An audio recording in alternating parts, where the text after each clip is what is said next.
Ever wonder what goes on behind the scenes of your favorite talk shows? Well, today's your lucky day because we're diving into the juicy details of guests Johnny Carson couldn't stand on The Tonight Show. Let's begin. Tom Snider. Johnny Carson wasn't one to mince words, especially when it came to his opinions about fellow entertainers. Even individuals within NBC weren't spared from Carson's sharp critique, as evident by his disdain for Tom Snider, the host of The Tomorrow Show. Carson's main gripe with Snider was simple. He found him boring and lacking in talent. In fact, during a casual outing at an LA bar in the late 1970s, Carson didn't hold back. Fueled by a few glasses of wine, he went on a rant about Snider, making it clear that he wasn't impressed. Talk about an awkward work environment. Marty Engels. For many comedians, landing a spot on The Tonight Show was the ultimate dream. Marty Engels thought so too. But unfortunately for him, things didn't quite pan out as expected.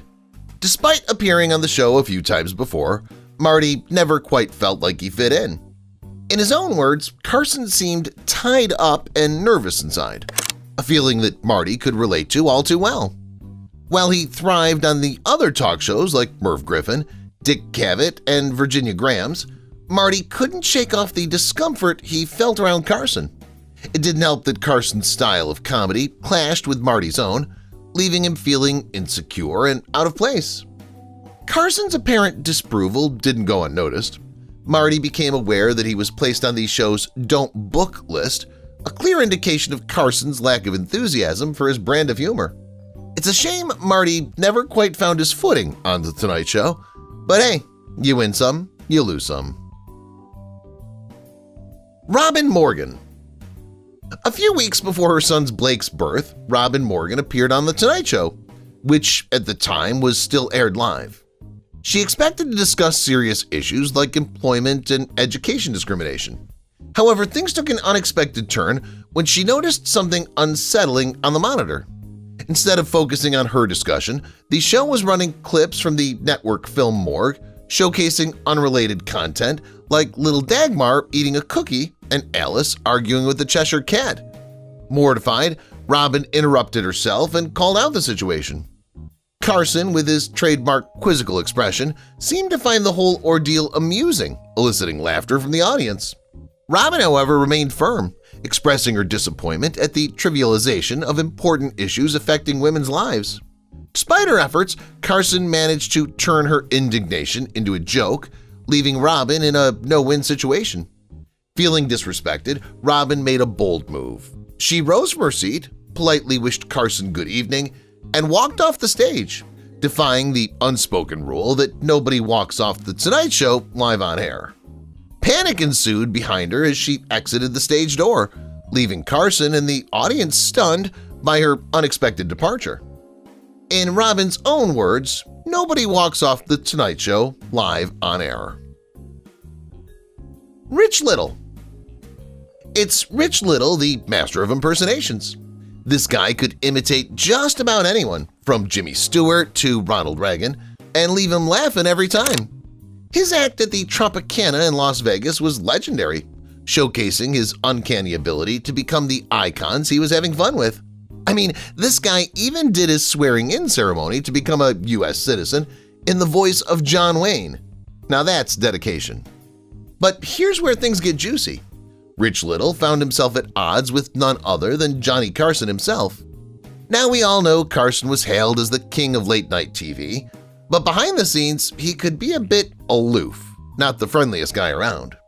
Little spilled the beans in his memoir, Little by Little, People I've Known and Been, accusing Carson of banning him from The Tonight Show because he didn't like Little's impersonations of him. Talk about thin skin. And you know what? Little might have had a point.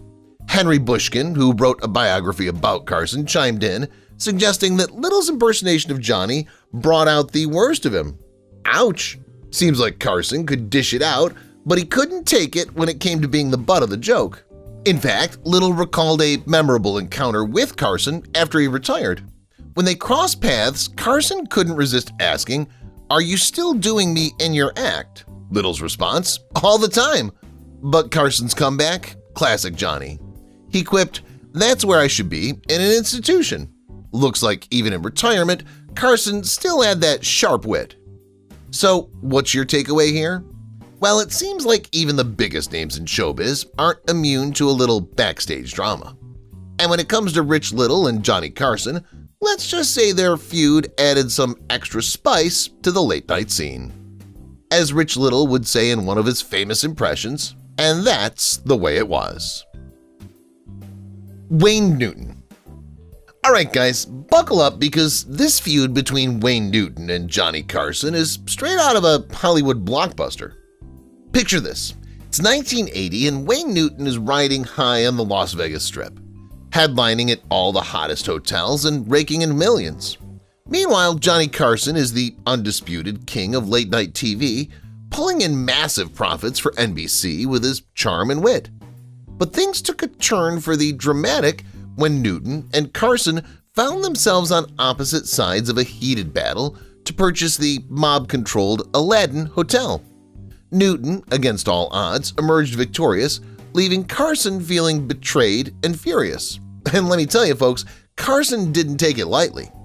He didn't just stew in silence. Oh no, Carson took to his monologues to mock and criticize Newton, making sure everyone knew where he stood. Talk about adding fuel to the fire. Now here's where it gets really juicy. Newton, not one to back down, attempted to mend fences with Carson, reaching out to him several times over the years to address the issue. But Carson, stubborn as ever, refused to budge. It wasn't until Carson started taking jabs at Newton on The Tonight Show that things really hit the fan. Folks, you can imagine Newton's frustration. So what did he do? He took matters into his own hands, marching right into Carson's office unannounced and delivering a not-so-subtle threat. Yep, you heard that right. Newton threatened to physically harm Carson if the jokes didn't stop. Now that's what I call a showdown. This clash between two entertainment legends sheds light on just how cutthroat the industry can be. From power struggles to personal vendettas, it's all part of the game in Hollywood. Lola Falana. Now let's talk about Lola Falana, the electrifying performer who took the entertainment world by storm. Now Lola was the whole package: sultry voice, dazzling dance moves, and a stage presence that could command any audience. Born in Camden, New Jersey in 1942, Lola's talent was evident from the get-go. She was a star in the making, wowing crowds with her performances in local talent shows from a young age. But despite her undeniable talent and skyrocketing popularity, Lola found herself embroiled in controversy in the late 1970s. And where did it all go down? None other than The Tonight Show with Johnny Carson. Now here's where things get juicy. Lola was banned from appearing on the show, and let me tell you, the rumors were flying. Everything from inappropriate behavior to political disagreements with Carson himself was whispered about. Talk about drama. But the real shocker? Lola wasn't the only one blacklisted. Her longtime friend and collaborator, Lola Falana, found herself on Carson's blacklist too. And you want to know why? Simply because she was pals with Wayne Newton. Can you believe it? Oliver Reed. Get your popcorn ready because we're diving into one of the unforgettable moments in late-night TV history, starring Oliver Reed and Johnny Carson. Now picture this. It's September 1975, and Oliver Reed, the British actor known for his rugged charm, finds himself on The Tonight Show couch alongside none other than the legendary Shelley Winters. And let me tell you, sparks flew. Reed, with his old-fashioned views about women and their place in the kitchen, certainly stirred the pot. He boldly declared, "Women's liberation will never survive. Not while I'm in the kitchen." Can you believe it? But Winters wasn't having any of it. She staunchly disagreed with Reed's outdated notions, and things got heated real fast. Despite Reed's attempts to hush her, Winters held her ground, much to the audience's delight. Now here's where Johnny Carson, the king of late night, steps in. With his trademark wit, Carson didn't hold back. He questioned Reed's arguments and even suggested that women could be happier if they were paid as much as chefs. And let me tell you folks, the audience ate it up. They erupted into applause, clearly siding with Carson's progressive views. But Reed? Well, he wasn't fazed one bit. He doubled down on his beliefs, insisting that women found joy in their traditional roles as caregivers. But the real kicker?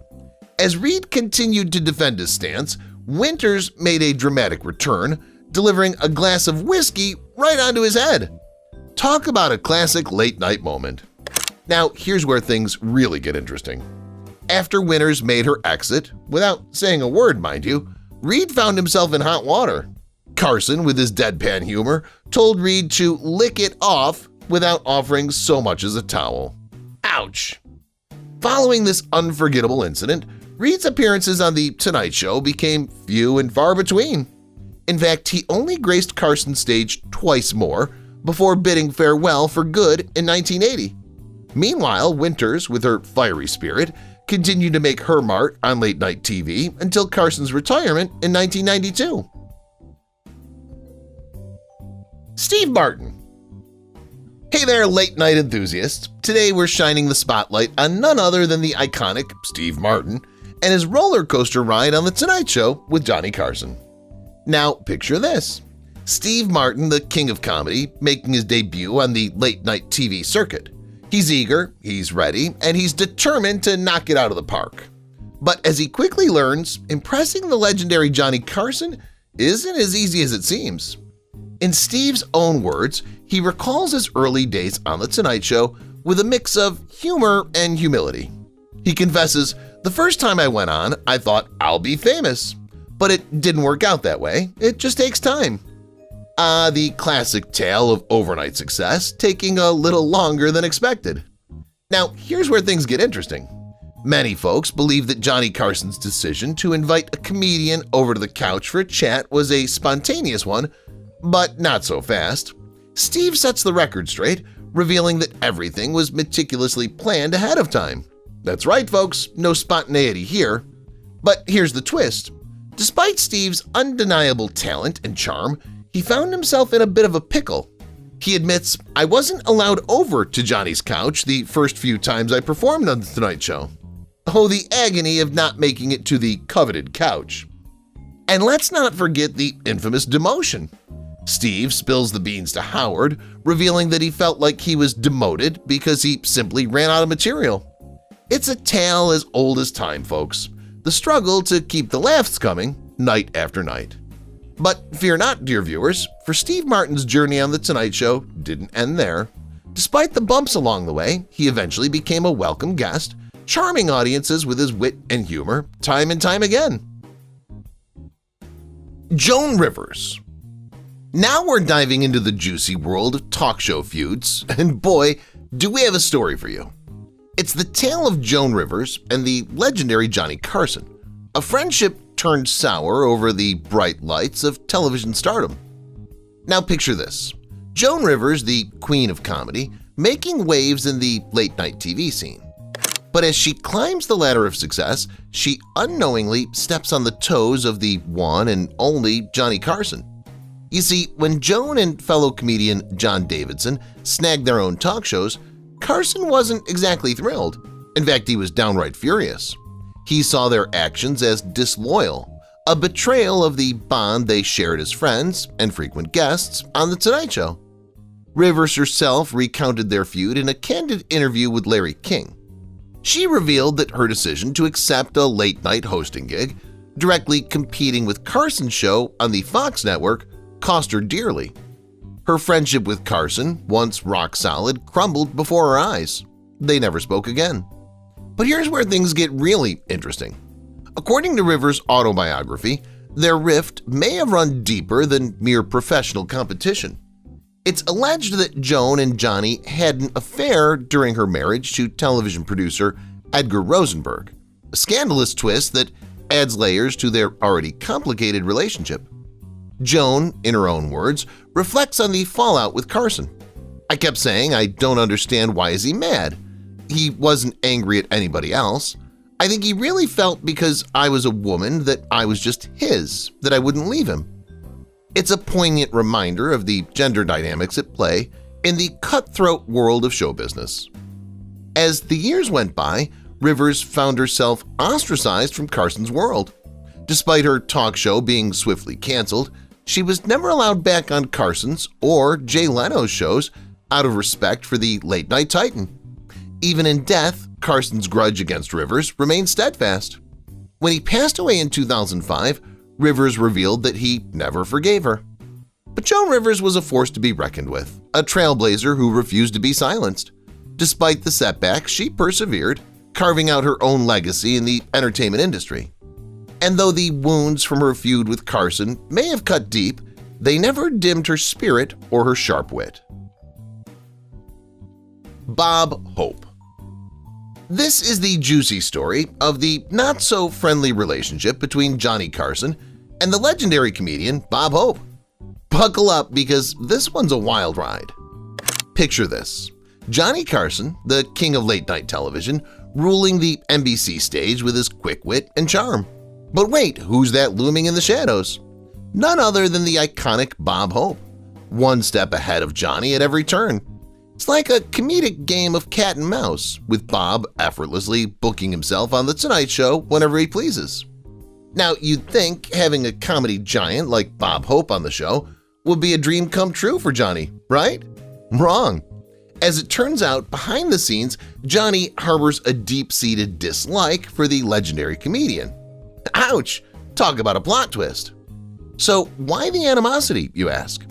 Well, for starters, Johnny couldn't stand Bob's inability to improvise. You see, Johnny thrived on spontaneous banter with his guests, but Bob, not so much. Despite his status as a comedy legend, Bob relied heavily on scripted routines and comedy writers to keep the laughs coming. And as the years went by, it only got worse, with Bob leaning on his writers more and more just to keep up. But here's the kicker. Despite Johnny's growing disdain for Bob's lackluster performances, he felt trapped. Bob's towering presence at NBC made it nearly impossible for Johnny to turn down his request to appear on the show. Talk about a comedy conundrum. In the end, Johnny begrudgingly continued to have Bob on the show, even though he found himself bored by the comedian's scripted routines. It was a classic case of celebrity politics trumping personal preference, leaving Johnny to grit his teeth and bear it with each forced smile. So there you have it, folks. The not-so-rosy reality behind the on-screen camaraderie of Johnny Carson and Bob Hope. It just goes to show that even in the glitzy world of late-night TV, not every guest-host relationship is built to last. That's all I've got, you guys. The inside scoop on guest Johnny Carson couldn't stand. Who would have thought late-night drama could be so entertaining? If you've watched the video till here, that means you've enjoyed the video. Subscribe. Don't forget to turn on the notifications bell icon